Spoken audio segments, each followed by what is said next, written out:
Hello नमस्कार, मैं प्रीति बोरा स्वागत करती हूँ आप सभी का मेरे चैनल डिस्कवर स्टडी में। तो दोस्तों, आप सभी को पता है कि हम पॉलिटिकल थ्योरी से रिलेटेड इम्पोर्टेंट एमसीक्यूज कर रहे हैं, जो कि इस बार के एग्जाम पॉइंट ऑफ व्यू के लिए बहुत ज़्यादा इम्पोर्टेंट है। और ये सारे जो एमसीक्यूज हैं मैं आपको टॉपिक वाइज करा रही हूँ ताकि आप कंसेप्ट और एमसीक्यूज में फोकस रखें। तो दोस्तों, इस वीडियो को अंत तक जरूर देखिएगा क्योंकि मैंने एंड में प्रीवियस ईयर क्वेश्चंस भी डाले हैं। इस टॉपिक में जो भी क्वेश्चंस आते हैं वो मैं आपको क्वेश्चंस के जरिए आपको बताऊंगी, तो आप उन सब क्वेश्चन को एज अ बेंचमार्क रख के वैसे और भी फैक्ट्स याद कर सकते हैं, जिससे आपकी जो रैंक है वो सिक्योर हो जाएगी एग्जाम में और आप डेफिनेटली अच्छा परफॉर्म करेंगे। तो चलिए दोस्तों, स्टार्ट करते हैं। मैं आपको बता दूं कि ये जितने भी मैं क्वेश्चंस करा रही हूँ उनकी जो थ्योरेटिकल वीडियोस हैं वो मैंने ऑलरेडी पॉलिटिकल थ्योरी की प्लेलिस्ट में डाल रखी है।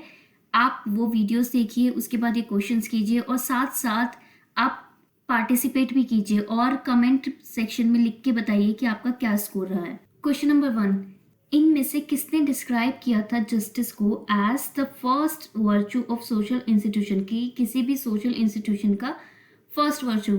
तो इसका आंसर है ऑप्शन सी, जॉन रॉल्स। अब हम जॉन रॉल्स की बात करें तो जस्टिस इन्होंने डिफाइन किया था as a first virtue of social institution. इनकी एक बुक है, बहुत ही फेमस बुक है और क्वेश्चन भी आता है एग्जाम्स में, अ थ्योरी ऑफ जस्टिस। ये थ्योरी ऑफ जस्टिस कब पब्लिश हुई थी? 1971 में। इन्होंने जो अपना प्रिंसिपल है जस्टिस का वो दो बेसिस पे डिफाइन किया है। एक है प्रिंसिपल ऑफ इक्वल लिबर्टी और दूसरा है डिफरेंस प्रिंसिपल। और इन्होंने एक थ्योरी भी दी है, वेल ऑफ इग्नोरेंस, जिससे रिलेटेड क्वेश्चन हम आगे डिस्कस करेंगे। चलिए बढ़ते हैं दूसरे क्वेश्चन की ओर। Which of the following is incorrectly matched? इनमें से कौन से जो ऑप्शन है वो सही से मैच नहीं हो रखे? तो देखिए, एक तरफ ऑथर्स हैं, दूसरी तरफ उनकी बुक्स हैं। तो पहला ऑप्शन है जॉन रॉल, उनकी book a theory of justice, ये सही मैच किया हुआ है। दूसरा रॉबर्ट नॉजिक, रॉबर्ट नॉजिक ने क्या थ्योरी दी थी? इनकी थ्योरी है जस्टिस एज एंटाइटलमेंट और इनकी बुक का नाम है अनार्की, स्टेट एंड यूटोपिया, इसलिए ये भी ऑप्शन बिल्कुल सही है। सूजन मॉलर ओकीन, तो देखिए जो फेमिनाइन पर्सपेक्टिव है ना जस्टिस का, वो इन्होंने दिया है। और justice, gender and the family, ये इन्हीं की बुक है। तो ये तीनों करेक्ट मैच हो रखे हैं। इसका मतलब हमारा सही आंसर है ऑप्शन डी। जो स्फेयर ऑफ जस्टिस है वो डील करती है कम्युनिटेरियन जस्टिस से और इसके जो ऑथर हैं वो है माइकल वॉल्जर। चलिए बढ़ते हैं तीसरे क्वेश्चन की ओर। Consider the following statements and mark the correct statement. अब हमें करेक्ट स्टेटमेंट बतानी है। तो दोस्तों ये याद रखिएगा कि आपसे करेक्ट पूछा है या इनकरेक्ट पूछा है, क्योंकि इससे भी काफ़ी दिक्कतें आ जाती हैं जब हम ऑप्शन मार्क करते हैं। तो अब जैसे देख लीजिए, इसी क्वेश्चन में पहला ऑप्शन है कि जो प्रोसीजरल जस्टिस है वो कंसर्न है कंटेंट ऑफ द लॉ से। पहले एक बार ऑप्शंस पढ़ लेते हैं, उसके बाद हम आंसर देंगे। और दूसरी स्टेटमेंट हमें दे रखी है कि जो सब्सटैंटिव जस्टिस है वो कंसर्न है फेयरनेस ऑफ द लॉ से। तो दोस्तों इसका सही आंसर है D, neither A nor be. क्यों? क्योंकि ये उल्टा दे रखा है कि जो प्रोसीजरल जस्टिस है ना उसको हम फॉर्मल जस्टिस भी कहते हैं और उसका मेन कंसर्न होता है कि जो लॉ है, यानी कि जो प्रोसीजर फॉलो हो रहा है आपको जस्टिस दिलाने में, वो फेयर होना चाहिए, यानी कि जो प्रोसेस है वो इम्पार्शियल होनी चाहिए।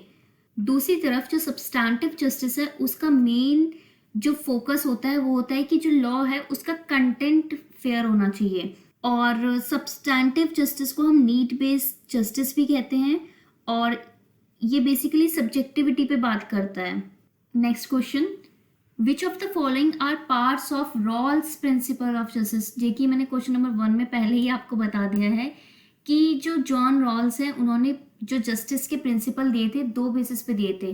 फर्स्ट था उसमें प्रिंसिपल ऑफ इक्वल लिबर्टी और दूसरा था डिफरेंस प्रिंसिपल। तो इसका आंसर तो है सी। अब लेकिन ये दोनों जो ऑप्शन है ये क्या है? देखिए जो प्रिंसिपल ऑफ इक्वल लिबर्टी है वो बताता है कि हर एक पर्सन के पास इक्वल राइट है कि वो अपनी मोस्ट एक्सटेंसिव लिबर्टी, जैसे इन्होंने डिफाइन किया था, उसको इंजॉय कर सके, यानी कि जो जितनी उसको लिबर्टी मिली है सब इक्वल तरीके से सारे लोग अपनी जो लिबर्टी मिली है उसको इंजॉय कर सके। ठीक है। और दूसरा होता है डिफरेंस प्रिंसिपल। डिफरेंस प्रिंसिपल बताता है कि जो सोशल और इकोनॉमिक इनइक्वालिटीज है ना वो ऐसे अरेंज होनी चाहिए कि जो लीस्ट एडवांटेज्ड पर्सन है, ध्यान रखिएगा ये लीस्ट एडवांटेज पर्सन के लिए बोला गया था, उनके लिए ग्रेटेस्ट बेनिफिट हो। जैसे कि हमने कॉन्स्टिट्यूशन में भी पढ़ा है कि जो फंडामेंटल राइट्स हैं सबको इक्वली मिले हैं, लेकिन रीजनेबल रिस्ट्रिक्शंस हैं, और उसका बेसिस क्या है कि जिनके लिए लॉज इक्वली नहीं वो लोग एक्सेस कर सकते, उनको हम इक्वल कैसे बनाएं। नेक्स्ट क्वेश्चन, क्वेश्चन नंबर 5, इनमें से कौन से जो ऑप्शन है वो इंटीग्रल पार्ट है रॉबर्ट नॉजिक का जस्टिस एज एंटाइटलमेंट। अब पहले अगर हम रॉबर्ट नॉजिक की बात करें तो हमने उनकी एक बुक डिस्कस की थी अभी क्वेश्चन नंबर 2 में, वो थी अनार्की स्टेट एंड यूटोपिया। और बेसिकली इन्होंने क्वेश्चन किया था कि जो रॉल्स की थ्योरी है ना, जस्टिस की डिस्ट्रीब्यूटिव थ्योरी, उसको इस बुक में क्वेश्चन किया था। तो रॉबर्ट नॉजिक का मानना था कि जो डिस्ट्रीब्यूटिव थ्योरी है रॉल्स की वो सही नहीं है, और जो जस्टिस है वो बेसिकली एंटाइटलमेंट पे बेस होता है।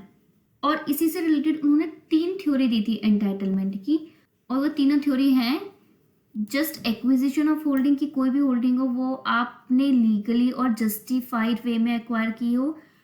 दूसरा जस्ट ट्रांसफर ऑफ होल्डिंग, कि उसका जो ट्रांसफर है वो जस्टिफाइबल हो, अंडर लॉ हो, ऐसे ना हो कि आप किसी की जमीन पे कब्जा कर लो, ये सब ऐसा नहीं होता। और तीसरा है रेक्टिफिकेशन ऑफ इनजस्टिस। इसमें बोला गया था कि ये जो ऊपर दिए गए 2 मेथड है ना, इसके अलावा तुम किसी और तरीके से एंटाइटलमेंट नहीं ले सकते। अब जस्ट ट्रांसफर में ये भी हो सकता है ना कि आपने गिफ्ट के तौर पे किया हो, ये सब बहुत सारी चीजें होती हैं, ठीक है। तो इसका सही आंसर है option number D, all of the above. Next question की तरफ पढ़ते हैं। ये बहुत ही इंपॉर्टेंट कॉन्सेप्ट है वेल ऑफ इग्नोरेंस, ठीक है। इनमें से कौन से वेल ऑफ इग्नोरेंस के फीचर नहीं है? तो सबसे पहले मैं आपको वेल ऑफ इग्नोरेंस के बारे में बताती हूँ, जॉन रॉल्स ने दिया था, ठीक है। और इसमें ये बताया जाता है कि सपोज, चलो इसको अब हम आसान शब्दों में समझते हैं। अगर मैं आपसे बोलूँ, आपको मैं समझ लो 10 लोगों का ग्रुप बना दूँ और मैं बोलूँ कि पेपर कैसा होना चाहिए, तो किसी की मैथ्स अच्छी होगी, किसी की लॉजिकल अच्छा होगा, किसी को पॉलिटी अच्छी आती होगी, किसी को कॉन्स्टिट्यूशन अच्छा आता होगा। तो अगर मैं आपसे बोलूँ कि कितने क्वेश्चन किस सब्जेक्ट में से आएंगे, तो आप अपने अपने हिसाब से बताएंगे, लेकिन क्या वो सबके लिए जस्टिफाइड होगा? नहीं। तो अगर मैं आपको एक ऐसी सिचुएशन में डाल दूं कि आपको पता ही ना हो कि आपने कौन सा पेपर देना है और कौन सा सब्जेक्ट आपका स्ट्रॉन्ग है, तो फिर मैं बोलूं आपसे कि अच्छा बताओ कि ऐसा ऐसा कोई ऐसे अगर एक पेपर कंडक्ट कराना हो और इतने सारे सब्जेक्ट्स हैं और आपको ये नहीं पता कि आपका कौन सा स्ट्रॉन्ग पार्ट है, ठीक है, तो मैं उसको कैसे प्रिपेयर करूँ, मतलब कैसे उस पेपर को कंडक्ट करूँ, कितने कितने क्वेश्चन आने चाहिए। सपोज आप पॉलिटिकल साइंस पढ़ रहे हैं और मैंने आपसे फिलोसफी के बारे में पूछ लिया जिसके बारे में आपको कोई आइडिया ही नहीं है, तो फिर क्या होगा? फिर आप एक बैलेंस्ड अप्रोच बताओगे कि नहीं, अगर ऐसे ऐसे अगर 100 क्वेश्चन आने हैं और 10 सब्जेक्ट है तो हर एक सब्जेक्ट में से 10-10 ले लो, ऐसे करके, ठीक है।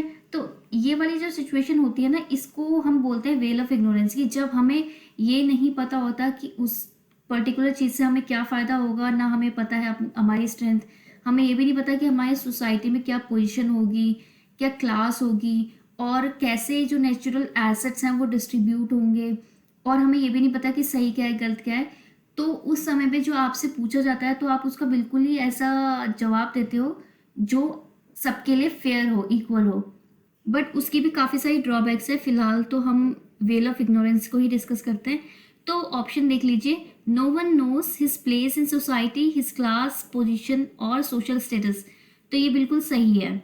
दूसरा, कि किसी को ये भी नहीं पता कि उसका फॉर्चून क्या होगा इन distribution of natural asset and ability, क्योंकि किसी को नहीं पता ना कि क्या उसके पास मिलेगा, तो ये भी सही है। ये भी तो मैंने जो एग्जांपल दिया इसमें ये वाली कंडीशन भी थी। अब तीसरा ऑप्शन है कि the party knows their psychological propensity, तो मैंने क्या बोला था कि आपको तो पता ही नहीं है, लेकिन इसमें लिखा है कि पता है, और क्वेश्चन में हमें क्या पूछा गया कि सही नहीं है, तो यही ऑप्शन हमारा गलत है। अब हम लास्ट ऑप्शन को भी पढ़ लेते हैं। पार्टीज को नहीं पता कि उनका कंसेप्शन ऑफ गुड क्या है, क्योंकि समझ लो मैंने आप पॉलिटिकल साइंस वाले स्टूडेंट हो, मैंने आपसे फिलोसफी का पूछा, आपने तो कभी देना ही नहीं था वो पेपर, बट स्टिल मैंने आपसे पूछा ऐसे ऐसे बनना चाहिए, आपने बताया, तो आपको नहीं पता ना कि आपने जो डिस्ट्रीब्यूशन किया तो वो सही था कि नहीं था, वो गुड उसमें था कि नहीं था, आपने तो अपने हिसाब से फेयरली डिस्ट्रीब्यूट किया है। नेक्स्ट क्वेश्चन, चलिए मैच कीजिए। और मैं आपको पहले बता दूं, जो भी लोग इस वीडियो को देख रहे हैं और जिन्होंने अभी तक लाइक नहीं किया, एक लाइक का बटन दबा दो, सब्सक्राइब का बटन दबा दो, तभी आपको सारी नोटिफिकेशन मिले, तभी आपको इतना अच्छा कंटेंट मिले। तो एक तरफ है ऑथर और दूसरी तरफ है उनके कंसेप्ट्स, ठीक है। तो सबसे पहले है जॉन रॉल्स, ठीक है। जॉन रॉल्स ने क्या दिया था? जॉन रॉल्स ने दिया था डिस्ट्रीब्यूटिव जस्टिस, मैंने अभी अभी आपको बताया। तो आपको ये, चलो ये ऑप्शन पता था, तो इसी के हिसाब से हमने सिर्फ यही सॉल्व किया और हमारे देखो तीनों ऑप्शन एलिमिनेट हो गए। तो हमारा जो आंसर सही होगा वो होगा ए। अब रॉबर्ट नॉजिक का क्या है? रॉबर्ट नॉजिक का भी अभी मैंने आपको बताया, जस्टिस एज एंटाइटलमेंट। तीसरा माइकल वॉल्जर, ये भी मैंने आपको बता रखा है, कम्युनिटेरियन पर्सपेक्टिव थे उनका, स्फीयर्स ऑफ जस्टिस। और लास्ट है थॉमस पॉक। थॉमस पॉक ने दिया है ग्लोबल जस्टिस का कंसेप्ट। हो गया। चलिए नेक्स्ट क्वेश्चन। पॉलिटिकल लिबरलिज्म एक बुक है, तो इसके ऑथर कौन है? चलिए दोस्तों जल्दी जल्दी कमेंट सेक्शन में कमेंट करके बताइए इसके ऑथर कौन है। तो इसके ऑथर है जॉन रॉल्स। जॉन रॉल ने इसके अलावा और कौन सी बुक लिखी है? A theory of justice. उन्होंने और कौन कौन से कॉन्सेप्ट दिए हैं? उन्होंने कॉन्सेप्ट दिए हैं, प्रिंसिपल्स ऑफ जस्टिस दिए हैं, और उन्होंने वेल ऑफ इग्नोरेंस का कॉन्सेप्ट दिया है। उन्होंने डिस्टिंक्शन दी है नेचुरल प्राइमरी गुड्स में और सोशल प्राइमरी गुड्स में। उन्होंने बोला है कि ये जो सोशल प्राइमरी गुड्स का डिस्ट्रीब्यूशन है ना जस्ट तरीके से, वो है प्योर प्रोसीजरल जस्टिस। अब ये बात हो गई जॉन रॉल्स के बारे में। Next question. अब फिर से एक मैच वाला क्वेश्चन आ गया, इसको तो आप ही करेंगे, इसका आंसर आप मुझे कमेंट सेक्शन में लिख के बताइए जल्दी से। अब एक साइड ऑथर है, दूसरी साइड उनके कंसेप्ट्स हैं। तो अभी जो हमने प्रीवियस क्वेश्चन डिस्कस किए थे उसके हिसाब से हमने इन चारों में से किसको डिस्कस किया था? सुजैन मॉलर ओकीन को। तो उनकी बुक क्या थी? Justice, gender and family. अब बी का 3 किस किस में है? बी का 3 दो ऑप्शन में है, तो दो ऑप्शन तो वैसे एलिमिनेट हो गए, 50% चांसेस है आपके सही आंसर देने के। अब हम आते हैं अमर्त्य सेन की तरफ। अमर्त्य सेन, जिसको वैसे मोस्टली लोगों को पता होता है, उन्होंने कौन सा कंसेप्ट दिया था? उन्होंने दिया था द आइडिया ऑफ जस्टिस। तो क्या ये जानने के बाद हमारा पर्पस सॉल्व हुआ? नहीं, क्योंकि दोनों ही ऑप्शन में ए और डी दोनों में सी का 2 ही है। अब ब्रायन बेरी, जो ब्रायन बेरी हैं, उन्होंने कॉन्सेप्ट दिया था the liberal theory of justice की, लिबरल थ्योरी दी थी जस्टिस की, और टॉम कैंपबेल ने जस्टिस की थ्योरी दी थी। तो इसका सही आंसर है A. Last question of the day. Rawls ने डिस्टिंक्शन बनाई थी किन दोनों के बीच में? तो इसका आंसर मैं अभी थोड़ी देर पहले आपसे डिस्कस कर ही चुकी हूँ कि नेचुरल प्राइमरी गुड्स और सोशल प्राइमरी गुड्स के बीच में उन्होंने डिस्टिंक्शन ड्रॉ की थी। आंसर है सी। लेकिन ये दोनों चीजें होती क्या हैं? तो देखिए, नेचुरल प्राइमरी गुड्स वो गुड्स होते हैं जो आपको नेचुरली मिले होते हैं, और इसको हम किसी के साथ डिस्ट्रीब्यूट नहीं कर सकते। फॉर एग्जाम्पल, आपकी हेल्थ, आपकी इंटेलिजेंस, आपकी क्रिएटिविटी, आपकी इमेजिनेशन, आपकी स्मार्टनेस, आपका करेज, ये सारी चीजें। लेकिन जो सोशल प्राइमरी गुड्स हैं उसको आप सोसाइटी में डिस्ट्रीब्यूट भी कर सकते हो, और इनफैक्ट वो रिकॉग्नाइज सोसाइटी में ही होते हैं।